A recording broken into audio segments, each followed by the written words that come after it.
വയനാട് കമ്പളക്കാട് ജനവാസ മേഖലയിൽ കടുവ ഇറങ്ങിയതായി നാട്ടുകാർ. വണ്ടിയാമ്പറ്റ പഴയ റേഷൻ കട റോഡിലാണ് കടുവ ഇറങ്ങിയത്. ഓട്ടോറിക്ഷ ഡ്രൈവറാണ് കടുവയെ കണ്ടത്. റോഡിൽ കടുവ നിൽക്കുന്ന ചിത്രം സമൂഹ മാധ്യമങ്ങളിൽ പ്രചരിക്കുന്നു. വിവരങ്ങളുമായി അർജുൻ PS ചേരുന്നുണ്ട്. Arjun, good morning. ഈ വയനാട് കമ്പളക്കാട് വലിയൊരു കടുവ ആശങ്കയാണല്ലോ.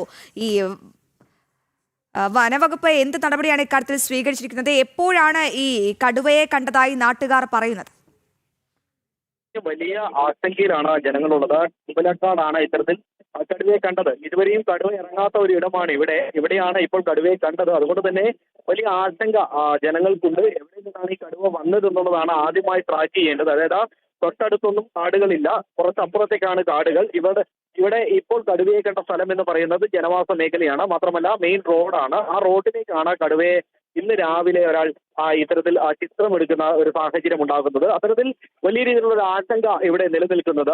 വനം വകുപ്പ് കൃത്യമായിട്ടുള്ള പരിശോധന നടത്തുന്നുണ്ട് എന്നുള്ളതാണ് നമുക്ക് മനസ്സിലാക്കാൻ സാധിക്കുന്നത്.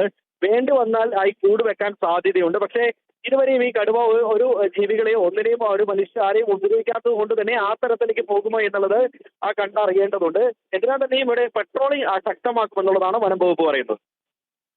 തീർച്ചയായും അർജുൻ, അത് തന്നെയാണ്. ഈ ജനവാസ മേഖലയിൽ ഇറങ്ങിയ കടുവ വലിയ ആശങ്ക, വലിയ ഭീതിയാണ് ഈ കമ്പളക്കാട് പരത്തുന്നത്. എന്തായാലും വണ്ടിയാമ്പറ്റ പഴയ റേഷൻ കട റോഡിലാണ് കടുവ ഇറങ്ങിയത്. ഇതുമായി ബന്ധപ്പെട്ട് വനംവകുപ്പ് എത്രയും പെട്ടെന്ന് നടപടി സ്വീകരിക്കേണ്ടതാണ്. കാരണം ഈ കടുവ ആശങ്ക, ഈ വന്യജീവി ആക്രമണത്തിൽ സംസ്ഥാനത്ത് എത്ര പേരാണ് ഓരോ വർഷവും കൊല്ലപ്പെടുന്നത് എന്നുള്ള കൃത്യമായ കണക്കുകളൊക്കെ പുറത്തു വരുന്ന സാഹചര്യത്തിൽ വലിയൊരു നടപടി അല്ലെങ്കിൽ വലിയൊരു സുരക്ഷാ നടപടി സ്വീകരിച്ചേ പറ്റുള്ളൂ. കാരണം അവിടുത്തെ ജനങ്ങൾ വലിയൊരു ഭീതിയിലാണ്.